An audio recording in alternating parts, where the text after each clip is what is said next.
Okay. Hi.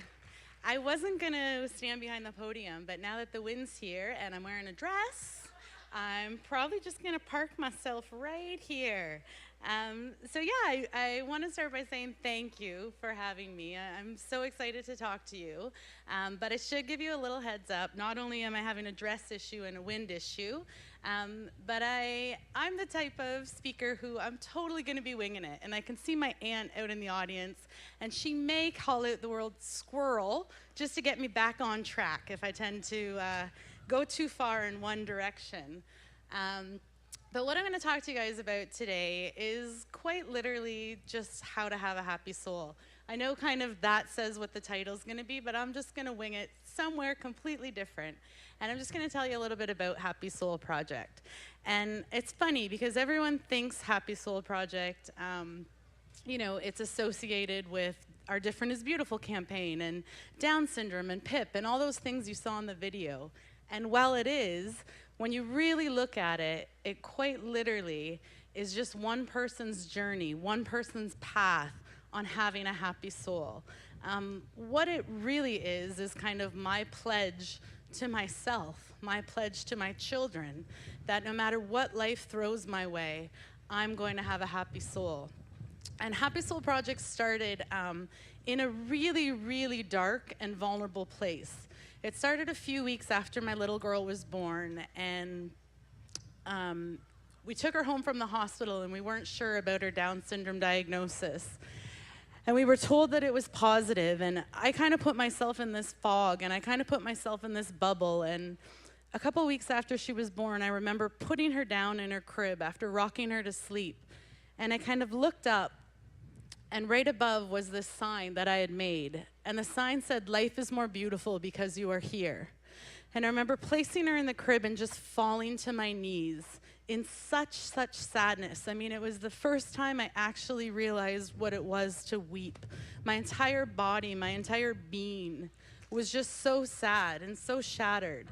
And with Pip's diagnosis, there were so many levels of dealing with that grief. I mean, there was the sadness, there was the anger, there was the why me's, and there was this whole area of guilt, if you will. I replayed the pregnancy, with my first son. I did everything totally by the book. I didn't eat salami, and I didn't take out the dryer lint and all that kind of stuff. But with my second child, I was a bit more lenient. So as soon as they told me that diagnosis, I immediately thought back to all the things I did when I was pregnant. And I ignorantly thought that I somehow caused Down syndrome. And the other part of this guilt that I am going to walk, okay? If my skirt goes up, it's going to go up. But it just feels more comfortable. Hello, follow me. There's this other part of the guilt with my little girl. And, she was a couple days old, and she was in my arms, and she was so beautiful and looking at me, and she just so needed to be loved. And I was so sad and so scared that she could sense all these feelings of anger and guilt and sadness that I was feeling. So it was this weird time and this weird fog of emotion for me. But I remember putting her in that crib, putting her in that crib and kind of placing her down and then just falling to my knees and just being so sad. But as I got up, I walked to the computer. And, in today's day and age with social media, everyone knew I was pregnant. Everyone knew I was having a baby. Everyone knew I was going into labor. I'm the mom who posted the picture. I was, about to have her. And before we even knew she was diagnosed with Down syndrome, I was posting pictures of her. So everyone knew we had a baby. And then all of a sudden, I kind of just went dark. And I didn't answer messages. I didn't answer emails. My husband had to call family and had to call our friends and tell them that our little girl not only had Down syndrome, but that she had major eye and heart issues and needed surgery immediately. But in that moment, after I placed her in the crib, I went to the computer, and instead of answering all the messages and answering all the emails, I just decided that I was going to create a blog. And I had already had a little mummy blog, and my friends and my girlfriends and my aunt read this blog, so I thought I would just write it there and everyone could then find out about everything.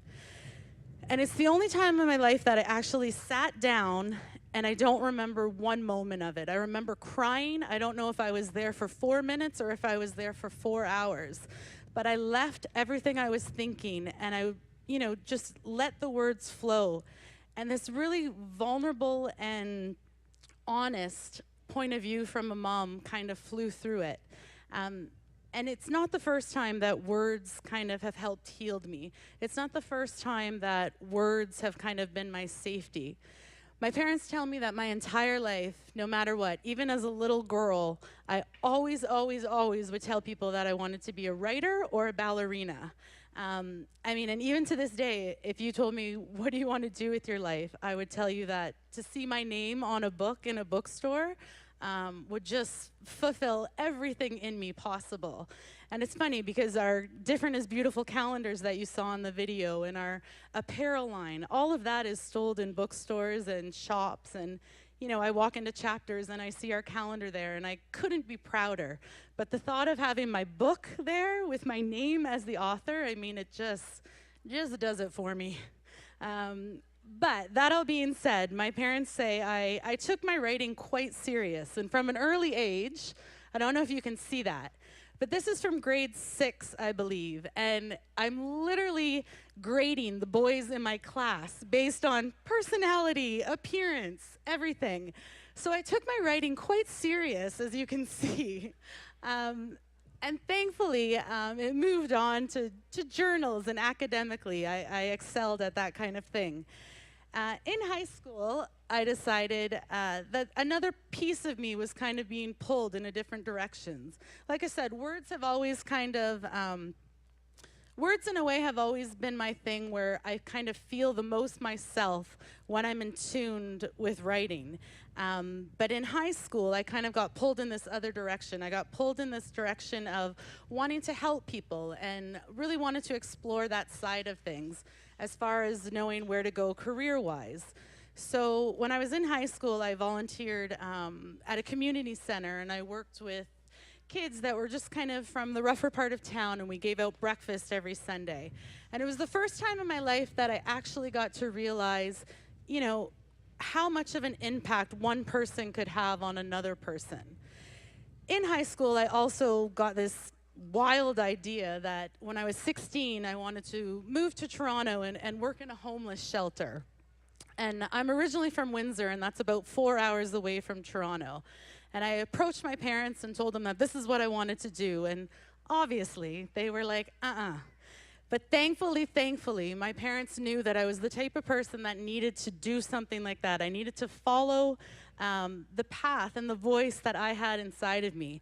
So they set up safeties and they set up boundaries and they let me do it. And it led to me deciding that I wanted to take social work. So I knew I was going to take social work. I applied and I got a scholarship and I got into social work. And the summer before I went to do that, we had to do a co-op in high school, the very last year of school. And it didn't matter to me because I was already got accepted, already was going to a program, and the only thing I wanted to do was be with my best friend. So my best friend wanted to work in an office, and I just said, I'll go wherever. And they put us in a place in Windsor, and it was called the Children's Rehabilitation Center.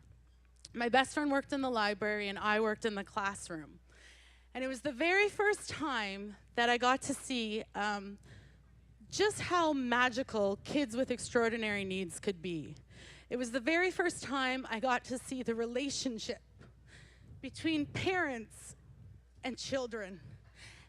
And it was the very first time I kind of, now looking back, got to see that fate or the universe was kind of setting the foundation of what my heart needed to be.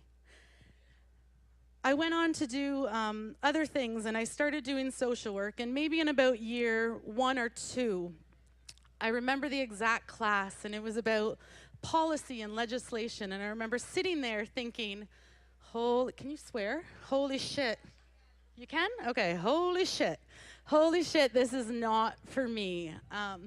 Literally being in the class and knowing fully that social work just wasn't the path for me. And I could have easily finished the course. I could have easily graduated. I could have easily gotten a job and continued on that path. but I just knew something in me knew that that wasn't what I was supposed to do. So to my parents' dismay, I dropped out of university and I decided to travel. And I traveled for a few years, back in scrapbooking years. I traveled for a few years all around, and I lived in a few countries, and I worked abroad. And those years of my life, and that's what I would encourage youth the most to do, those years of my life, I think, really made me who I am.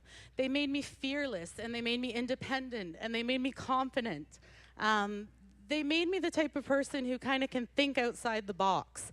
And I'll give you one example of that, as my hair is like whipping me in the face. So I got off the plane, I was 20. I got off the plane and I only had enough money to get from the airport to a hostel. And the cab driver dropped me off, and I had, a big backpack and all my bags to carry for a few months. And he dropped me off at the hostel. I paid, and I got up to the front, and they said, "I'm sorry, you're at our sister hostel across town." So with all of that on my back, I had to meet the Australian sun and walk about 45 minutes.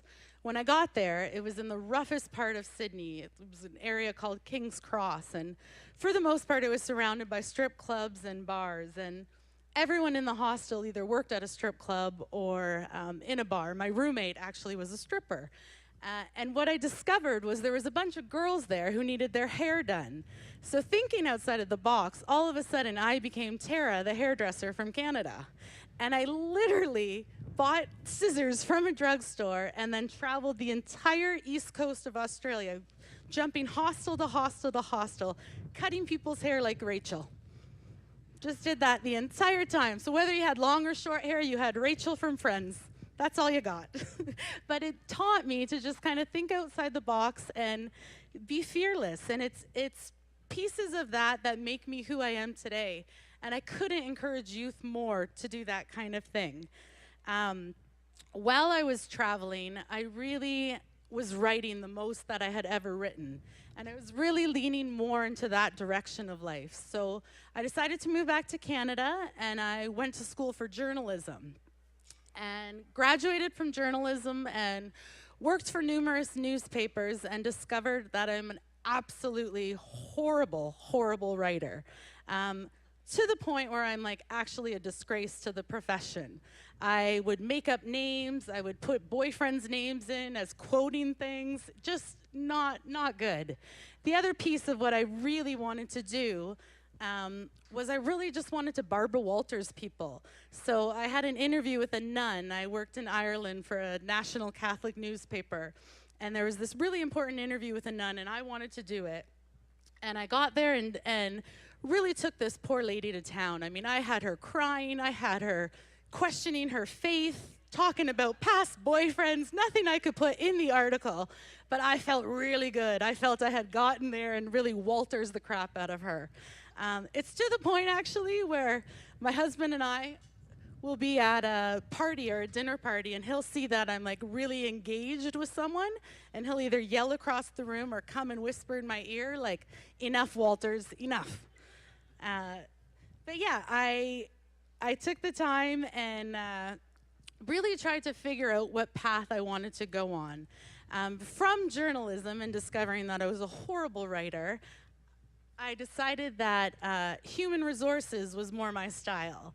And I got into that, and I went back to school. I worked for public health, and I became a manager of human resources.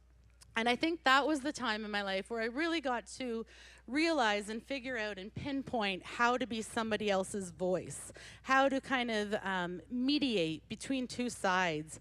And I don't know, I'm in this really strange and cool place right now where I'm standing, where I'm the founder of Happy Soul Project, where all these elements and all these pieces of my life, for some strange reason, seem to align.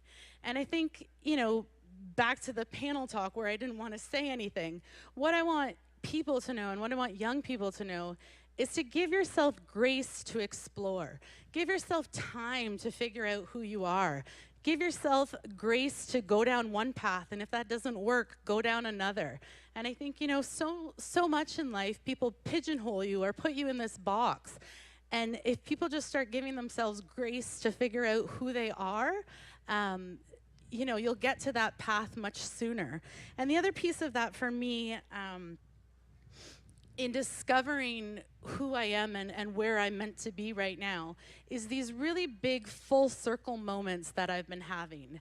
I talked about it briefly, just about, sometimes in life when you get down or when you're not realizing what you're supposed to be doing or getting discouraged, and how the universe kind of plays its part in letting you know you're in the right direction.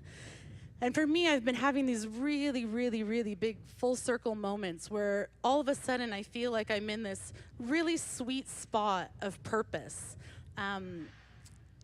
My little boy the other day, he kept calling my name, and I was making breakfast and I was kind of ignoring him, and finally I looked over and he was carrying my little girl like this.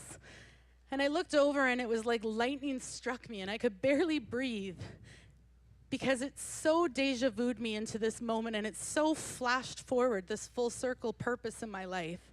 That co-op I told you about, where I worked at the Children's Rehabilitation Center, after I was done, I met a family there, and they asked if I'd work with their little girl. She was a teenager. Her name was Emily. And I worked with her for a whole summer, and she just happened to have Down syndrome.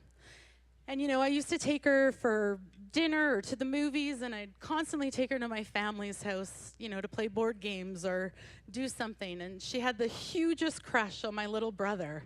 And he was maybe 14 at the time, and every time she came running into the door, she'd run over to him and jump in his arms like that. And I just flashed forward to my brother kind of carrying Emily in that position, and I don't know, all of a sudden it all kind of made sense for me. And my mom tells me, if I had chosen the ballerina route instead of the writer route, I kind of maybe might still be standing here, because the ballerina route, I guess I took just as seriously. I apparently learned to walk on the tips of my toes, and to the point where doctors had to send me to that exact same children's rehabilitation center where I had to learn to walk flat-footed. In 2 weeks, I'll be going back to that exact same children's rehabilitation center, and I'll be opening a wing, a whole entrance, that'll be a Happy Soul Project, Happy Soul Project entrance. And this mural that my dad and I made will be hanging on the walls. And I can't tell you how fulfilling that is, how monumental it is to push me forward and to know that what I'm doing right now in life is meant to be.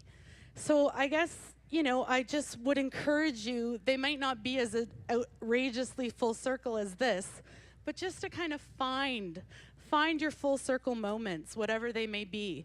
The other one that really, really kind of changed my life is when you first are given the diagnosis that your child has Down syndrome, you're given either this brochure or this new parent package, and it could be, before the diagnosis or right as soon as you receive it. And we received this package, and my husband, he really loved that kind of thing. It provided medical information and factual stuff and maybe community stuff about who you could contact for local support. But for me, it was missing kind of a real and raw look from another parent. And fast forward maybe 2 years, I was approached by the Canadian Down Syndrome Society to see if I would like to write a letter to these parents. So now every single package that a new parent receives who has a baby with Down syndrome receives this letter from a mom, a letter from me, just kind of telling them that the feelings they're having, the emotions they're having, the circle of grief that they're going through is all okay. And I don't know, for me, this moment in my life, I think will go down as the most powerful. I think will go down as the most humbling. And for me, this moment brought redemption. Those first few weeks when I was so sad, those first few weeks when I was doubting the purpose my daughter was going to have in my life, this moment brings redemption for that. So I just really want to leave you with that, with finding, and tears. Tears and wind, really great combo I got going up here. Yeah, I just really want to leave you with those 2 points to start, is just give yourself grace to explore who you are and find your full circle moments. The third thing I want to talk about, and we kind of talked about on the panel, is just turn and tune. And what that means is just kind of turn off the noise and tune into your voice. I think in today's society, there's so much noise out there. There's so much stimulation, whether that's Netflix or social media, or, I'm clicking things like watching a man create a mini Ukrainian Easter egg. Like, there's so much stuff out there that, you're watching or you're seeing, and every night I feel like I just am filling my mind with all these things. You could ask me 7 minutes later what I just watched or what I just read, and I probably couldn't even tell you. I'm interested at the time, but I just feel like we're putting so much noise into each other that we don't really get a clear path on what the voice is. And I'll give you an example. The Down syndrome community, it's super big and it's super vibrant and it's very celebratory, and there's so many elements to it. In 1 year's time, the Down syndrome community does so many events. There's World Down Syndrome Day, there's World Down Syndrome Awareness Month, there's paint your nails, there's wear crazy socks. There's so much that they do within the community. And the first few years of my little girl's life, I did everything. I killed myself trying to write a blog every single day when it was Down Syndrome Awareness Month. I tried to do everything that you possibly could. And at one point, a local radio station here in Kingston used the word retarded to describe the weather. And our local Down syndrome community was up in arms, and numerous people contacted me, and it was a big fight that needed to be had. And one family in particular, they were driving and they had their son who had Down syndrome in the car and a few other siblings, and the other siblings had never heard that word before, and they kept asking the parents what it meant. So there was a lot of outrage about it, and numerous people asked if I'd use my platform as Happy Soul Project to approach the radio station. So I did, and it went viral. The article went on to Huffington Post, and everything became a really big deal. And while I think that's important, and while I think, the conversation needed to be said, and while I'm glad the radio station apologized, it wasn't necessarily my fight to fight. It wasn't Happy Soul Project's message, and I think I've learned that along the way. I've learned to tune in and be true to what I want my message to be, and not necessarily pick up everyone's sword just because it needs to be fought. So I think that's a huge part in kind of just turning off the noise and tuning into yourself. And then the main thing that I think my little girl Pip has taught me in life is just refusing to sink. All of us go through a lot in life, and all of us have stages where we feel in ruts and we have burnouts and our careers don't feel fulfilling or whatnot. And I think for myself, I said it in the panel, but running a nonprofit, it can be really tiring and it can be really thankless. We run something called Kick It Capes, and this project started because my best friend had a little boy, Mason, and she called me, and she lives maybe 8 hours away, and called me and told me that her little boy has cancer. And I put a message out on Happy Soul Project, just one little message, and I just asked someone if they could make one cape. And right away, numerous people were, sending me messages and dropping off capes and doing all these sorts of things. And from one little cape and one little boy, we all of a sudden have this really important nonprofit project where we send these personalized superhero capes all around the world. And we encourage kids to fight whatever they're fighting. But at the same breath, my best friend lost her little boy. And working on this project is really heartbreaking. um, we do it and it's powerful. And it's something so beautiful that I'm so honored to get to do with her. But in the same breath, when you get message after message that kids need these capes, or you get message after message of pictures of the capes on coffins, it does you in. And there's this whole component of running a nonprofit that really drains you. There's also this whole piece of being a blogger and putting your life out there and sharing your life. The ignorant comments you get, the judging you get from other moms. There's this whole cycle of what it is to be a blogger in life. And then there's the whole side of being a mom. And, you saw a little bit, but my little girl has not had the easiest path in life. And being a mom to anyone, but being a mom to a kid with extraordinary needs is really heartbreaking. My little girl, in 2 weeks' time, we're bringing her for her 11th surgery. And she's 4 years old, and she's going for her 11th surgery. And it's to the point now where she knows what's happening. She knows a couple weeks beforehand that I'm rocking her extra long. She knows, a couple days ahead of time when I'm rocking her so long that I think she's sleeping, and she just kind of reaches up and she wipes my tears away. She doesn't say anything. She just kind of wipes them away, and we just stay like that for hours sometimes. She knows when, it's the day of the surgery and I'm picking her up and it's still dark outside and she's in her PJs and I'm not giving her breakfast. She knows when we go to that same receptionist and she has Snicker bars for me and a teddy bear for Pip. She knows when, I'm taking her little contact out and I'm putting her in a hospital gown. And she knows when we go into the operating room that I'm getting ready to pretty much put on a concert.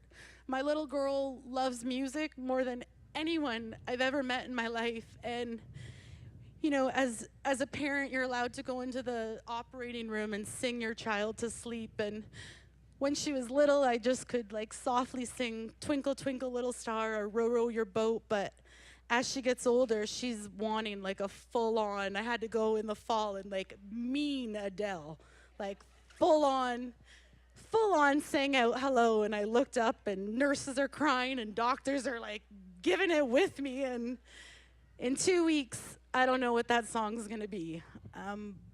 But regardless of all that, regardless of the surgeries, regardless of every single diagnosis my little girl gets, she refuses to sink. And if I can leave you with anything, it would be that. It would be, take each day as it is. Refuse to sink whatever the situation is. And the last thing I kind of just want to leave with you is to know your, I'm way behind here, whoopsie, is to know your dent on the universe. And what I mean by that is each of us is here for just such a short time. Each of us is here for this tiny little moment in history. And I think a lot of us don't realize the impact that we have. And you saw in the video a story about two strangers, and I just want to leave you with that. The first stranger was a doctor, and my little girl was 3 days old, and Pip was in my arms, and the doctor had the audacity to say to me that if I chose to have another baby, he could prevent this from happening. And that doctor has no idea what seed he planted in me. He has no idea the fight that he created. I wouldn't be able to pick out that doctor, just like I wouldn't be able to pick out the little lady who really changed the course of my life. My little girl, when she was 5 weeks old, she had her first surgery. And we were at the Kingston General Hospital. And I left, she was in recovery. A few days later, I left and I went down to the little kind of, I guess, hospital gift shop, and It was the first time I actually said the words out loud to a stranger that my little girl had Down syndrome. I had written it on the blog and I had said it to friends, but I had never actually said it to a stranger. And I remember saying it to her, and she kind of put down what I was buying, and she came around the counter. She grabbed my shoulders so tightly, and she told me that I was so, so lucky. And she later went on to explain that her brother had Down syndrome, and he was absolutely the best thing that's ever happened in her entire life. And that little old lady, I don't know who she is. I go to that hospital all the time, and I always peek my head in, and I wouldn't be able to even pick out who she was. But she changed my life. And I now feel like I'm her, and I'm kind of shaking the world's shoulders. And my hope is that I'm shaking enough to dent the universe. Thanks.